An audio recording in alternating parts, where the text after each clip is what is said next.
Hey guys, welcome back to the channel and welcome to the 20th of the month where we look at our friends on the Also Inspired group and pick one of them as an inspiration and go from there. Let me just pop the card up on screen. This is from our friend Call Me Crafty Al, as you probably noticed from the logo. She is the coordinator of this get together every month. So if you're interested in all of her card creations, there's links down in the description box below. Anyway, I picked this particular piece because I really like the graphic design style, and I also kind of like the leaf motif. But I like the idea of doing it in sort of not traditional fall colors. So I thought we could do something similar and sort of intermix our vibrant green on this side and our more foresty tree green on this side. And I just made this using some sprays.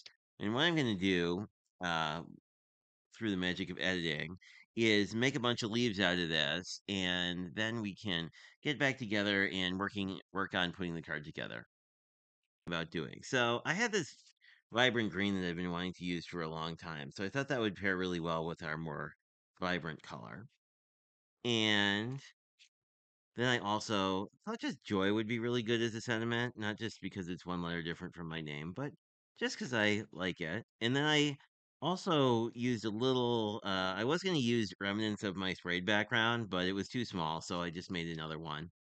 This was salvaged from some random paper I had around and was using for other things. So it's always good that you new stuff you have on hand. So that's sort of our color palette. And then we have a whole bunch of leaves so that we can make a nice background and then pick whichever one we want as a focal piece. One thing I forgot to mention to you before I went on break is that this is a community hop, so you can see everybody else's inspiration from Call Me Crafty Al in the description box below. So feel free to check that out. I do like this large maple leaf, and I like bringing in a I don't know if I want to bring in a darker or a lighter element. What I do when I'm doing something like leaves is I know I want a bunch of, I just leave the dies together. And it's just easy because you can cut tons of them all at once. And that's what we have here. This one came out a little, some of these came out a little bit weird because of the frayed background, but I don't mind that. What I'm going to do is just sort of use them in ways where the stranger bits get cut off.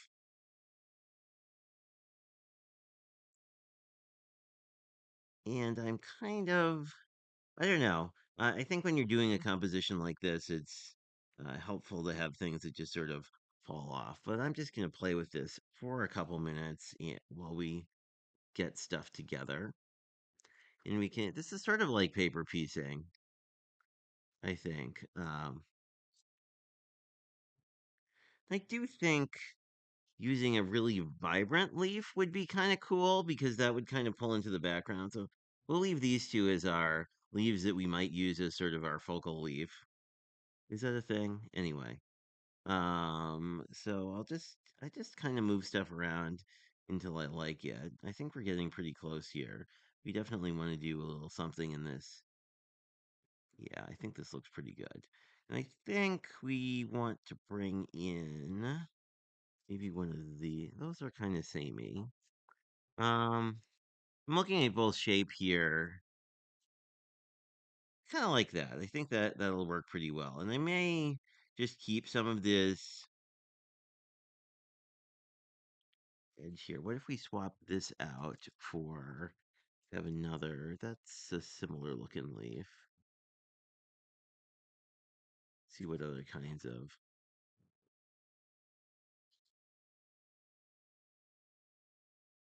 yeah, I kind of like this. This one's pretty neat because and there we go. So I think this will work out pretty nicely. I am going to glue all this stuff down because since we sort of made our own background, there's always a good bit of warping in the paper. I just wanted to get all these glued down, and then what we're going to basically do is make a panel out of all this. Just, I think leave the one in the middle until last, just in case I want to move that around. I kind of want to rotate it. Yeah, I think kind of like that will be good.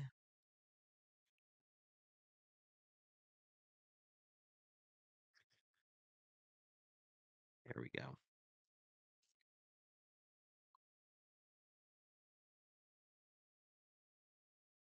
I think what I want to do is I might swap out that last leaf. There's a little white space in here, so I think we could either bring in one of those. Let's bring in a smaller leaf.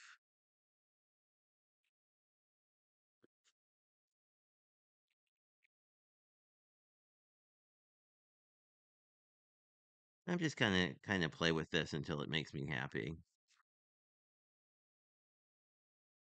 If we used, oh, I kind of like that.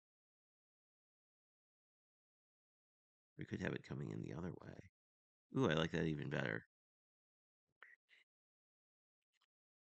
But this is a fun way to make your own pattern paper, basically.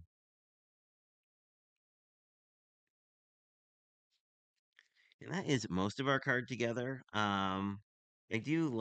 Do I like the idea of, I do like the idea of one of these more vibrant leaves as the one we pop up.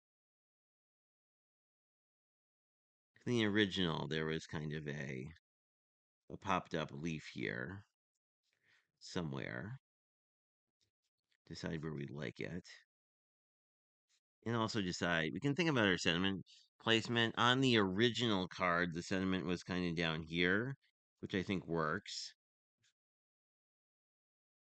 This leaf I feel is a little too big. So let's go with kind of like that. So joy and then pop it up and put it sort of in the middle here.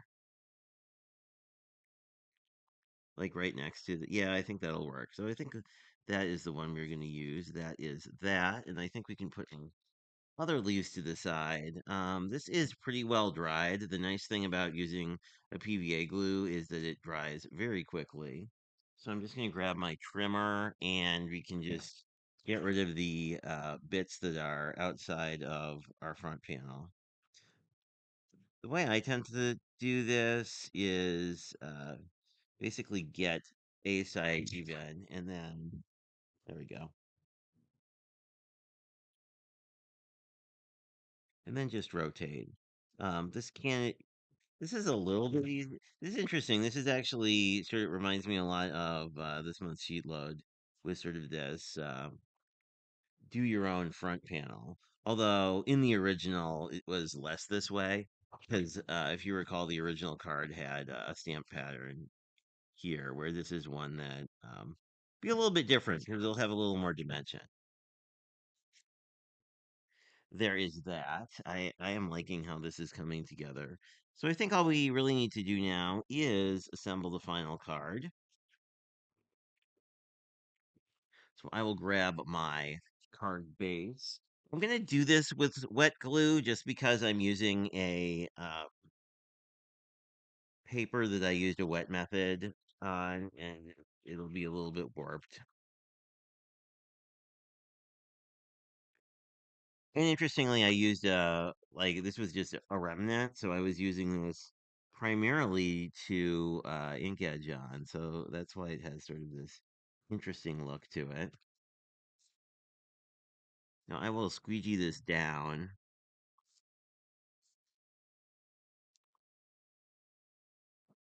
and we'll see if it sticks. If not, we can. You can see the side is coming up, so what I tend to do is just come back in with a little bit of glue, and then we can squeegee the glue, and then you can just sort of clean it up with your finger or a more appropriate tool. Um, and usually it's the edges that have a tendency to pop up. And I mean, if you kind of like that as a design thing, like if you like it feeling a little bit more distressed, you can certainly leave those too. And then we're going to put this one here. I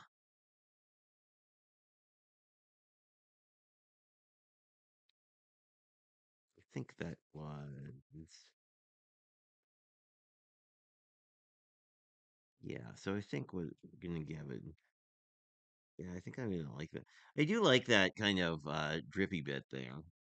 It makes it a little less like, I mean, this makes it a little bit grungier than the original, which was a very clean card. So your mileage may vary depending on what techniques you personally like.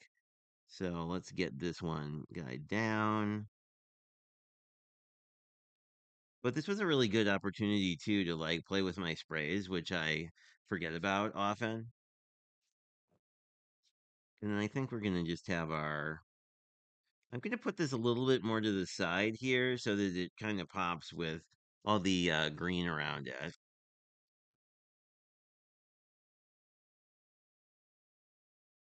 Rather like that. And then we're kind of mirroring this the same matte dimension. And then all we need to do is sort of pop this up. I am